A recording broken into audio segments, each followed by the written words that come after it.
The story of the Rothschild family is not just about the accumulation of extraordinary wealth. It is also an important historical example of how today's financial system began to take form. For centuries, many believed that the real force behind wars was not armies or monarchs, but capital itself. At the center of this idea stood the Rothschild family and the banking empire they built across Europe.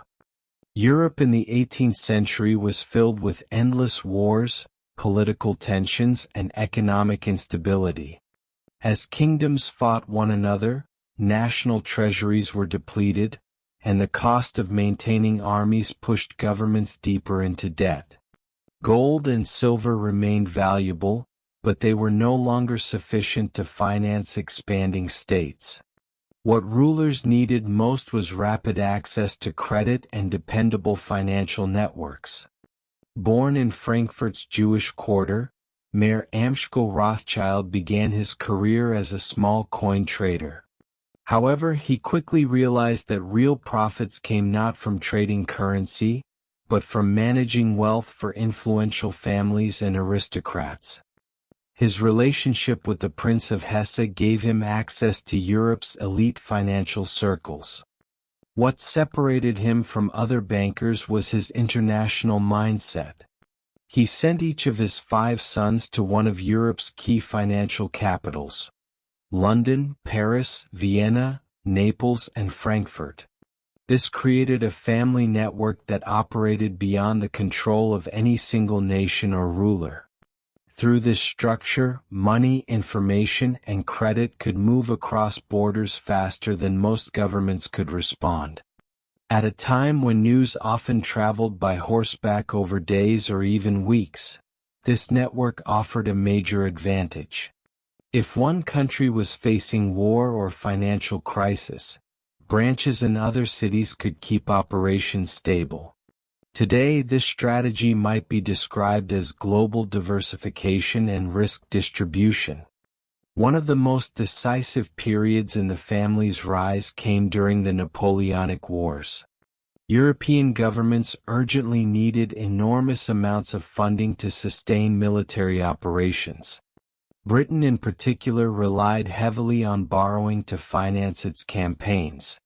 The Rothschild network became highly valuable because of its speed in transferring both gold and intelligence.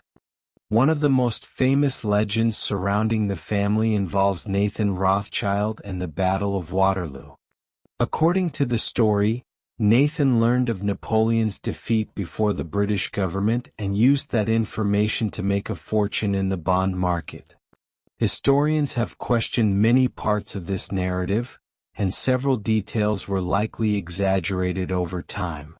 However, it is true that the Rothschild communication system was significantly faster than most official channels of the era.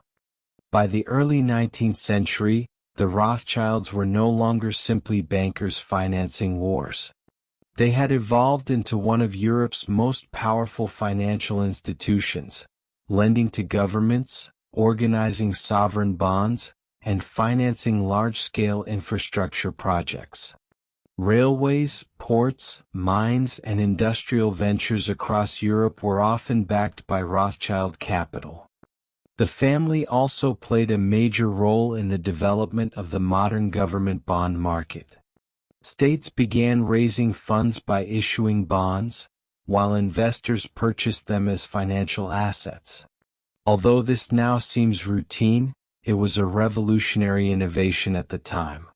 The foundations of modern public debt systems and global credit markets were built during this period. As the family's influence expanded, so did rumors and conspiracy theories. Many believed the Rothschilds secretly controlled European politics from behind the scenes. Historical evidence, however, does not support such sweeping claims. While the family undeniably held significant financial influence, there is no credible proof that they controlled every major political event or government. The Rothschild legacy is more closely tied to the financial structures they helped pioneer than to personal dominance. They contributed to the rise of international credit systems, faster financial communication, and the growing dependence of governments on private capital. Many core mechanisms of the global economy began taking shape during this era. Toward the end of the 19th century, the financial landscape shifted once again. Governments strengthened their central banks, larger institutions emerged, and the influence of individual banking dynasties gradually declined. Institutions such as the Bank of England, followed later by central banking systems elsewhere, transformed finance into a more institutional and centralized structure. The 20th century brought devastating challenges, including 2 world wars, economic crises, and the Holocaust, all of which deeply affected the family. Many Rothschild assets and properties throughout Europe were damaged, seized, or destroyed. The old European order that had once supported such banking dynasties was largely dismantled. After World War II, the rise of the United States, Wall Street, and the global dominance of the dollar overshadowed the influence of traditional European banking families. Although the Rothschild family remains active in finance today, it no longer holds the same dominant position associated with its 19th century peak. Today, Rothschild & Company continues to operate as a respected investment banking and wealth management firm. However, the modern financial system is now dominated by institutions of far greater scale and reach. The significance of the Rothschild story lies not only in one family's wealth, but in what it reveals about the relationship between money and power. Throughout history, access to capital, credit, and financial networks has shaped wars, governments, economies, and entire societies. Understanding this history is not simply about studying one influential family. It is also about recognizing how modern systems of debt, central banking, financial crises, and global markets evolved. The financial world we live in today was built on foundations laid centuries ago. If this gave you a new perspective, consider subscribing and sharing your thoughts. History often holds the answers to understanding the present.